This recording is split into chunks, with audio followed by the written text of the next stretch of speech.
হরিদা, হ্যাঁ বলো। আজকে ডলারে বিরিয়ানি খাবো। ডলারে তো আমি বিরিয়ানি বেছি না বাবু। কেন? এই না ডলার। সে ডলার আমি তোমার কাছে নিচ্ছি, কিন্তু ডলারে আমি বিরিয়ানি দিতে পারবো না। না ভাঙাবো, কোথায় ভাঙাবো? আমি দোকান রেখে কি ব্যাংকে যাবো ভাঙাতে? না, ব্যাংকে গেলে তো তোমাকে চেঞ্জ করে দেবে। না, সে তো আমার সেই টাইম তো নেই, আমার তো দোকানদারি করতে হবে। আমি ডলার কি করে তোমাকে? অনেকে তো নিচ্ছে এখন। সে যে নিচ্ছে যে দিচ্ছে, কিন্তু আমি তোমাকে ডলার দিয়ে বিরিয়ানি দিতে পারবো না। তোমার কাছে পয়সা যদি না থাকে তুমি খেয়ে যাও, একটা দুটো পাঁচটা খেয়ে যাও। আজকে দেবে না, কালকে দেবে, পরশু দিন দিয়ে দেবে, নয়তো যেদিন আসবে সেদিন দেবে। মানে কিন্তু আমি ডলার আমি দিতে পারবো। তুই ডলার নেবে না? না, ডলার আমি না। বলছি কত রাত হয়ে গেছে, বিরিয়ানি কি আছে? হ্যাঁ, বিরিয়ানি আছে। দেখি। আচ্ছা, চিকেন মটন দুটোই আছে? সে দুটোই আছে। দেখাও না।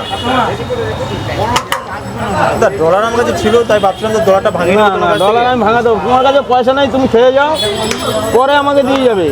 কিন্তু আমি তোমাকে ডলার নিয়ে বিরিয়ানি দিতে পারবো না তোমাকে। দাদা তাকাও। হ্যাঁ বলো। এই যে মানে মটন $100 আছে, $100। সে 100 থাক 500 থাক, আমার থেকে লাভ নেই।